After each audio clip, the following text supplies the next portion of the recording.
Hello and welcome to everyone. Today I'm going to make the analysis of the clash between Brad Jones and Montel Jackson, which is scheduled for UFC Yas Island event, which will take place on Saturday, July 18th.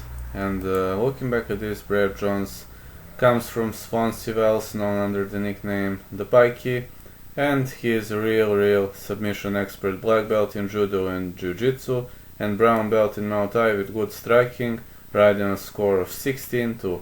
He is the former Titan FC bantamweight champion and the former vacant Cage Warriors bantamweight champion. He fought at many promotions, but the majority of his career was spent in Cage Warriors. He is also the former PPFN bantamweight champion. He defeated some really good names like James McAllister, David Hagstrom, Jordan Desborough, James Brown. Before arriving to the UFC, he won two more people in Titan, Wallo Watson, Anthony Gutierrez. At UFC he had ups and downs, but he is currently riding a score of 4-2 with the decision wins over Kwan Ho Kwak and Albert Morales, and submission wins over Joe Soto and Tony Gravely. Also he lost via decision to Aljamain Sterling and Pedro Munhoz.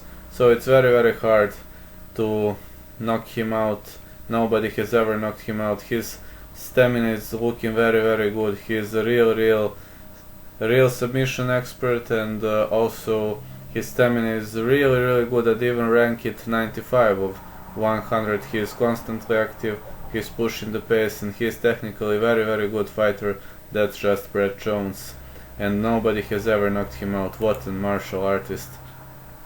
The other side we've got Montel Jackson, who's riding a score of 9-1, and Montel Jackson, also known under the nickname The Quick, very powerful fighter, very tactically good. And looking back at his score before arriving to the UFC, he defeated 5 opponents in a row, only one decision win, all others for stoppages. Then at Dana White's Contender Series 9, he TKO'd Rico Kiudo, or however his name is, via TKO, knee and punches. And then at UFC he's riding a score of 3-1 with decision loss to Ricky Simon, submission win to Brian Kelleher, and victories are after 3-round wars versus Ondrej Sukamtat and Felipe Colares. So I can confirm that this guy is also great when it comes to stamina, but he is more of a finisher with better striking in the stand-up than Brad Jones. So I believe Brad Jones would have to play a very wise game, because Montel Jackson will have reach advantage in this fight, and Montel Jackson is actually technically very good off the distance, you know.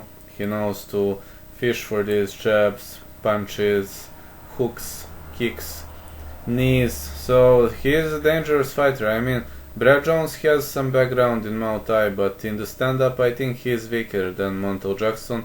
But when it comes to ground game and throws, and also clinching, that's the area where Brad Jones dominates. Brad Jones is very powerful when it comes to that aspect of fighting. When it comes to strength and conditioning, I'd give slight advantage to Montel Jackson. So when it comes to TKO ability, or the ability to finish the opponent on the ground, this is also where I believe Montel Jackson is slightly better, but transitions, submissions and throws are on the side of Brad Jones. So I believe Brad Jones is having slightly greater chances of winning. I don't think there will be a knockout in this fight.